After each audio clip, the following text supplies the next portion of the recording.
Greetings and salutations. My name is Michael Schwahn. I'm the nerd at a snapback, and today we are checking out Marvel Midnight Suns. We've checked this game out before, but man, let me tell you what, the developers have just been like, let's just put out as many trailers for this game as possible. We're not going to be checking out all of them. I have grabbed 3. We have the release date trailer from September, the Live Among Us Legends gameplay trailer from September, and the Welcome to the Abbey official trailer from a couple of weeks ago on November 16th. But real quick, here is the developer's YouTube channel, and there is just videos on videos on videos on videos that they have put out. There are multiple videos for every single Marvel hero in this game. They have put out so much. You have, like, right here, right? 3 videos dedicated to Iron Man alone. Meet Iron Man Hero Spotlight, Iron Man Gameplay Showcase, Hero History Iron Man, and then there's Spider-Man, 3 for Spider-Man as well, 3 for Doctor Strange, 3 for Captain Marvel, 3 for Wolverine, 3 for Scarlet Witch, 3, I think there's actually more than 3 for the Hunter because the Hunter's a new character.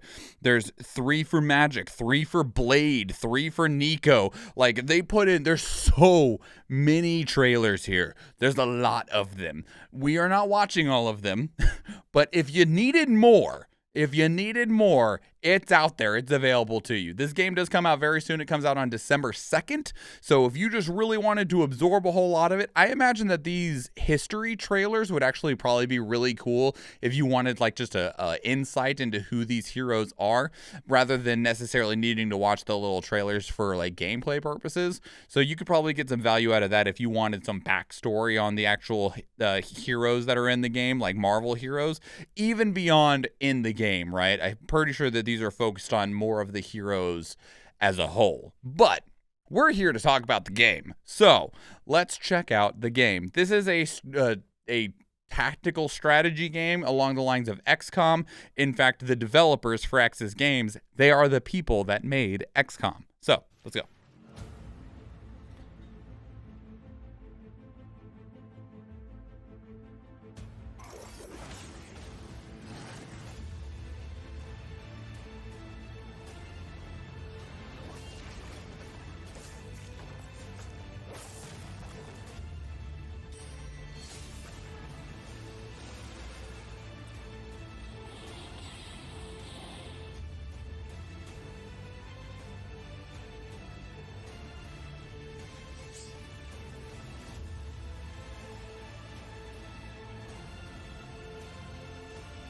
Yeah, the Hunter is your main character, and you're able to customize them.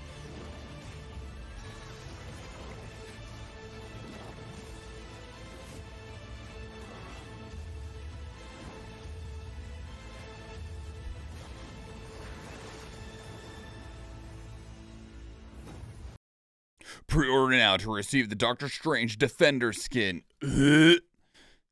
Nothing against you, Doctor Strange. Just pre-order bonuses suck 99.9% of the time. This is the Live Among Legends trailer.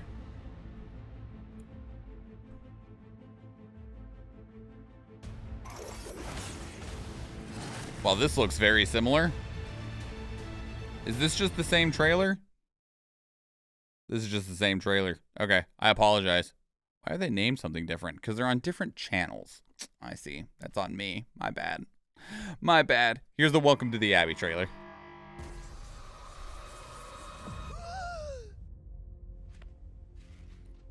So cold, but the air burns with every breath. Has it been so long?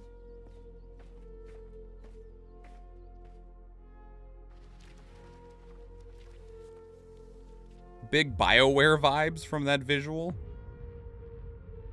I know this place. Well, we can fast forward through the tour then. The Abbey is still, well, you know, the Abbey.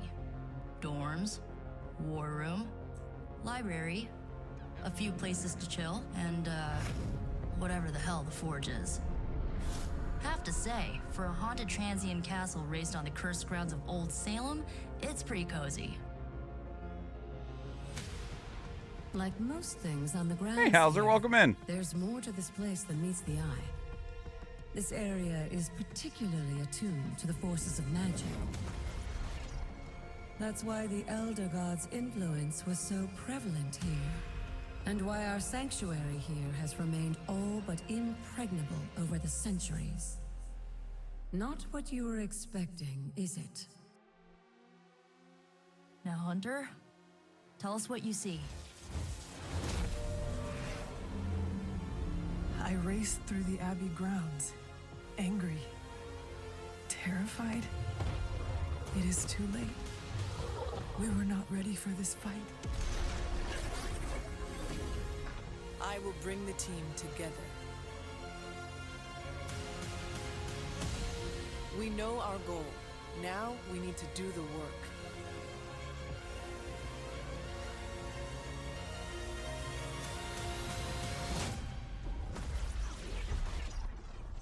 So, that's a good thing, right?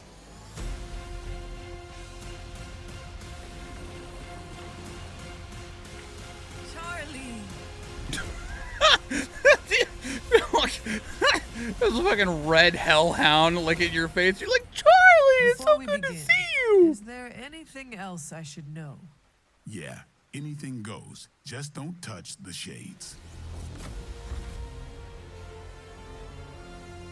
So, if that trailer seems wildly different from the one that we just watched, it's because to co-opt some other people's opinions on this game, we have seen some early access. There's not necessarily an early access period, but it's becoming more common in video games for certain game reviewers to be given essentially kind of like a preview build of the games to give like some early impressions on the game before the game's even out or if there's even a beta or anything available for it. And we have seen that in this game as well. So there's a lot of people see that there are two games in this game. There is the tactical strategy combat, which we're looking at here, where you got this environment, very XCOM-like, right? You got cover and environment effects, and then you have the, I don't know how really to describe it. You have, oh, I didn't mean to close that. I apologize. You have this sort of like life simulator style game. So where in between combat, you are able to take these opportunities to spend time with the different heroes. So you can do like combat drills with Blade, or you can sit down and have a drink with Wolverine, or, you know, work out with Captain Marvel or whatever. And you spend a lot of the time doing both of these things, right? Building your relationships across with the other heroes that are around you, with people like Nico and Scarlet Witch, and then also going out into the combat sections here. Well, actually, this is another Abbey section here, going into the tactical combat sections. And this will probably be something that some people will like. I've seen a lot of comparisons to things like Fire Emblem, to where you will have these big combat sections, but then in between it, you have this kind of like day in the life simulator. You only have so much time. Who do you spend time with? Do you want to give gifts to somebody? And whether you're into that kind of thing or not, it's kind of up to you in that circumstance. But one of the things I'll also talk about is the combat itself. This is Firaxis Games. These are the developers behind XCOM and XCOM 2. And if you've ever played either of those games, you know that they can be madly infuriating. Mostly because you'll be like, all right, my sniper's posted up. They're on Overwatch. They have a 97% chance to hit that target. Fucking misses. And you're like, wow, okay. And then you'll have later on, the enemy's like, all right, I'm gonna take my machine gun and shoot all the way across the map. I have a 7% chance to hit you. And then they hit you with every shot and they crit and your dude dies. And you're like, 7%, you crit and hit every bullet? I call bullshit. Fuck you, XCOM. It's going to be different in this game. You can't miss. And one of the things the developer said is like, heroes don't miss. That's not what happens. Like, that's not how it works. Maybe it doesn't kill the enemy, but heroes don't miss. So there is no chance to miss in this game. But the variable is what you see at the bottom of the screen, which are the cards. You assemble a deck of cards and you get random cards while you're playing, and those cards dictate what abilities you can use, either to affect the environment, attack your enemies, move people around, heal, etc. And that is your variable in combat compared to a hit-miss chance, right? So that'll be a very significant change for a lot of people that are fans of the XCOM style gameplay. It's also not on a grid the way that XCOM is. You have this open space that you can move about. You still have limited amounts of movement, but it's not grid based anymore either. The game killed so many of my veterans just to make me cry. Oh man, I don't think I've save scummed harder in a game than I have in XCOM, and I'm not afraid to admit that. I save scummed my ass off, and I don't regret it in the slightest. Although it's interesting because if you wanted to have a different result in XCOM, if you shot that 97% shot and missed, if you just straight reloaded your save, you would miss every single time because of the way the game like essentially creates a log of RNG effects. So if you wanted to have a different result on that 97% shot, you had to reload and do something else, like move a character or something, or use an item or something. So it'll be different in this game. The thing that I think will be polarizing in this game is going to specifically be the Abbey sections where you are spending time and hanging out with the other heroes. I think some people will like it a lot. I think some people won't like it. There was a base aspect that existed in XCOM, but it was definitely more focused on trying to improve your gameplay. There was things that would like help you train your dudes. You could recruit more people. You could, purchase better weapons. There was like research stuff. You could capture aliens and research them to like find weaknesses and stuff. This is definitely more, I don't want to call it a dating simulator because that's not quite true or accurate for what it is, but it's closer than calling it many other things. You have a limited amount of time. You're spending time with these characters. You're deciding what you want to do with these characters. Would you like to go work out with Blade? Would you like to go hunting with, magic or whatever? And then you have to make that decision, and that'll affect future things. You might get extra cards. They might get bonuses and power-ups. Marvel Dating Sim would do so well. Yes, it would. You are not wrong. That would do fantastic, and now I want it. But that's not I don't think that's necessarily what this game is trying to pitch itself as. So just be aware of that as you're going into this game, that if you are a fan of Firaxis Games going into XCOM, you are in for a different experience in multiple ways with Marvel Midnight Suns. And I think because of the legacy of Firaxis Games and the changes that are being made in this game in terms of like your abilities don't miss. There's no miss chances.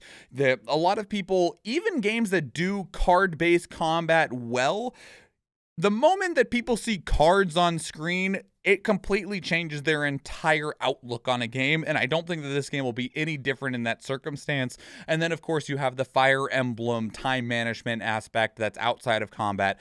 I think this game is going to have vastly polarized views, expectations, and receptions from everyone that plays it. Personally, I think I would love it, but that's because I know what I like out of video games, and I think I would enjoy this game. I've heard some people like, oh, the writing's real campy, and I'm like, don't care. If you give me a couple of like thin emotional threads that I can yank on and be like, I care about these characters, even though they talk like robots, I'll be fine. So that's Marvel Midnight Suns. Let me know what your thoughts are. Put them down in the comments below. I would love to hear from you. If you want to keep up the conversation elsewhere, two great places to do so are Discord and Twitter. Speaking of Discord, we have a channel dedicated to these reactions where you can place links of your own that we can check out together live on stream, because we do stream on Twitch, and I would love to see you there. If you enjoyed this video, please leave it a like. If you want to catch future videos, please subscribe to the channel. And if you go watch one of the other videos on the channel, or if I see you in the live stream, thank you and enjoy.